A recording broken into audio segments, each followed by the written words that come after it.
त्याआधी एक मोठी बातमी। मुंबईमधील भुलेश्वरच्या राजाची मूर्ती कोसळल्याचं प्रकरण, मूर्तीच्या मागच्या बाजूला असलेली वेल्डिंग 2 वेळा तुटल्याची माहिती आहे। मूर्तिकार अनिकेत देसाई यांचा जबाब मुंबई पोलिसांनी नोंदवलेला आहे। कारखान्यातून बाहेर पडताच 150 मीटरवरती मूर्तीमागची वेल्डिंग तुटली होती असं पोलिसांनी सांगितलं। कारखान्यामध्ये वेल्डिंग केल्यानंतर मंडपाजवळ जाताना पुन्हा वेल्डिंग कोसळली। 2 वेळा वेल्डिंग तुटल्यामुळे मूर्तीचा तोल गेला असं तपासामध्ये समोर आलेलं आहे। या संदर्भात अधिकची अपडेट घेऊयात आमचे प्रतिनिधी कृष्णा सोनारवाडकर यांच्याकडून। कृष्णा, खरं तर या ठिकाणी बाप्पाची मूर्ती कोसळली आणि त्यानंतर अनेक तर्कवितर्क हे लगावले जात होते, मात्र अखेर वेल्डिंग तुटल्यामुळेच मूर्ती कोसळली असल्याचं स्वतः पोलीस सांगताय। काय घडलेलं?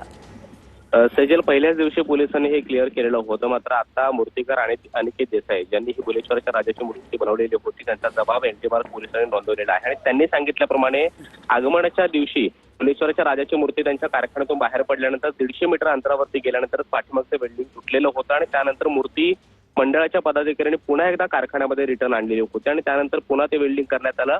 ते मग पुन्हा आगमनासाठी भुलेश्वरचा राजा जो आहे तो कारखान्यातून बाहेर पडलेला होता, मात्र मंडपाजवळ पोहोचण्याच्या आधीच 50 मीटर आधी अंतरावरती ही मूर्ती दुर्दैवानं कोसळली आणि त्यानंतर यामध्ये 2 जणांचा मृत्यू झाला, यामध्ये मंडळाचे अध्यक्ष संकेत नेवासे यांचा देखील मृत्यू झालेला आहे आणि इतर 5 जण जखमी झालेले होते। त्या सगळ्या प्रकरणाची प्राथमिक चौकशी पोलिसांकडे सुरू आहे आणि या चौकशीच्या अनुषंगाने मूर्तिकार अनिकेत देसाई ज्यांनी ही मूर्ती बनवलेली होती त्यांचं स्टेटमेंट रेकॉर्ड करण्यात आलं आणि त्यामध्ये त्यांनी दिलेल्या माहितीप्रमाणे कारखान्यातून बाहेर पडल्यानंतर पहिल्या वेळेला मूर्तीचं वेल्डिंग हे तुटलेलं होतं, त्यामुळे ते पुन्हा कारखान्यात आणून करण्यात आलं आणि त्यानंतर हे मंडळाचे पदाधिकारी मूर्ती घेऊन निघालेले होते आणि त्यामुळे वेल्डिंगचं काम जे प्रॉपर झालं नव्हतं असं मुंबई पोलिसांनी अग्निशमन दलाच्या अधिकाऱ्यांनी सांगितल्यानंतर जे काही सांगितलेलं होतं ते कुठेतरी खरे होताना पाहायला मिळतंय।